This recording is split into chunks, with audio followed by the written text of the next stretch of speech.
one, a big 110.93. And you mentioned the record perk. You're absolutely right. They're starting to make a little push. It is little, but up the standings. They've won 5 of 6, as you mentioned. And Milwaukee, they're a game and a half back of the Hawks for that final play-in spot. They're currently in the lead in that series, and they own the tiebreaker. We now welcome back to the show. This time, I think for the first time, right, in studio? First time in studio. Bobby Portis, thank you so much for joining us. Appreciate y'all. Really appreciate the time. You and I, we were talking about how our careers kind of, they dovetailed. We were both in Milwaukee, we were both in Chicago, we were both in New York. We have one of the Milwaukee Bucks as you're about to enter the All-Star basketball player joins on NBA Today from yesterday, you know. Before the trade deadline, you all added Cam Thomas. He's been a great piece for you. Giannis, it looks like he's coming back after the All-Star break. What's the feeling around this team right now? That's a great vibe. Obviously, it's been an up and down year. Starting off the season kind of good and then going into a slump in that middle part of the season. But at this current state, vibes are great. Won 5 out of 6 games, so everybody's feeling good, playing their roles, playing their minutes with force. I think it's been kind of refreshing to see some of the young guys step up in big games and, have their moments. You're going to need that, going forward. But, like I said, 82-game season is for everybody to grow and get better, and, that's what we're doing. I imagine that having some clarity, getting the trade deadline behind you Absolutely. is very nice for this team. What has Giannis said to you? What's the goal? What's for the rest of the season? What are you all focused on? I think the main thing is, trying to win as many games as we can. Yeah. Obviously, take it a day at a time, but always think bigger picture. Obviously, bigger picture for us now is just trying to trend in the right direction. At this point in the season, it's almost March, so teams start to, peak at the right time. It's all about peaking at the right time. Yep. With our team, I feel like our team is peaking right now. Everybody's trending in the right direction. Everybody's, playing their minutes with force, playing for each other. And it's been great. It's all about how the plane lands on April 15th. Everything before that is just the window dressing, right? Absolutely. This weekend, though, big stuff coming up. We got the three-point contest. It's your first three-point contest. You've been an excellent three-point shooter in your career, and this season in particular. But shooting off the rack is a little bit different. What's the strategy here? I think that, just, starting on the left or right side, picking what side that you want to shoot the ball from, picking it up from, and then, having enough time to, get to your last rack with enough time to, shoot the ball. So I think with me, just it's going to be about the tempo of, getting the rack to rack. And then holding and follow through as long as you can, but you can't hold it too long. You can't hold it too long. You got 70 seconds. Right. You got to get through it at enough time. Just enough for a little bit of style, but then got to keep it moving for the function, right? Sure. You're going up against one of your former teammates and a former three-point contest champion winner, multiple times actually, and Damian Lillard.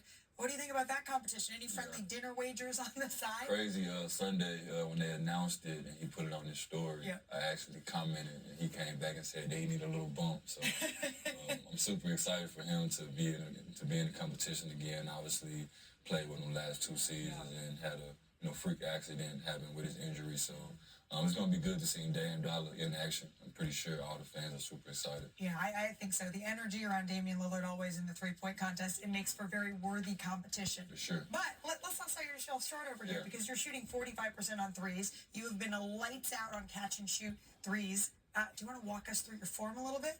When the ball is passed to me, I just try to look at how the ball's passed, try to catch with the seams of the ball, and then line it up and hold the follow through. You don't even need to tell us. You get to show us. We got the court here, and we are going to take a look at this. All right, so Bobby, we thought we would really get into your shot a little bit with someone who knows a thing or two about three-point shooting and the three-point contest. Danny Green. I've been in one, so I've had a decent amount How'd that go for you? Experience. I did okay, but I did not win. All right. Steph got hot. Bobby's going to have different I didn't make it.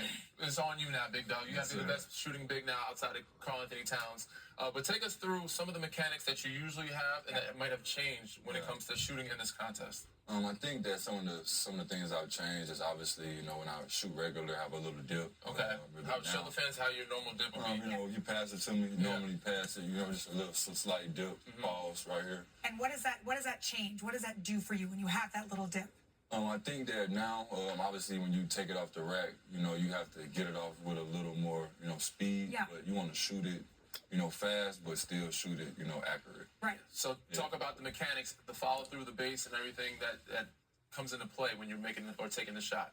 So I think that on a regular pass from a teammate on a pick and pop or catch and shoot, you would just catch the ball and kind of see who's guarding you or how they're closing out, and probably gives you more time to line it up. Now with a 70-second rule, you're kind of shooting against the clock. So it's all about obviously getting off the rack, lining the seams up, and holding it to follow through as long as you can before getting to the next one. Give us your normal shot of how you would take it first, and then how you would take it in the contest. So show the fans how you would catch a normal shot. You would take Dip. the little dip, Set, okay? and he would make it. You would definitely make it. One more time. So now, off the normal shot, little dip, There. nice. Okay. And then off the rack, it's a little different, right? Yeah. If we have 5 of these, you got to go quick, right? So show us how quick you get it. I see it. There you go. Oh. Still efficient. And it's looking good for that three-point contest. All right, before we let you go, do you happen to know, because there is a money rack, you have to put the most important balls at a certain point in the court. Where is your most efficient shooting from on an NBA court? Left corner. Left wing. Okay. So the money rack's going to be the left So wing. you're going to start on this side first and go around? I'm definitely starting on And the here's right your side. percentages, just so you know, Bobby. So that left corner, the left Ooh, wing, 54%. looking pretty good from over there. Wow. That's those racks that you got to hit in the three-point contest. Yes, absolutely. He knows all this. He's ready for the weekend. Bobby, thank you so much for the time. We really appreciate it. Appreciate it, Chad. Appreciate it, big dog. Yeah. Good luck, man. Sir.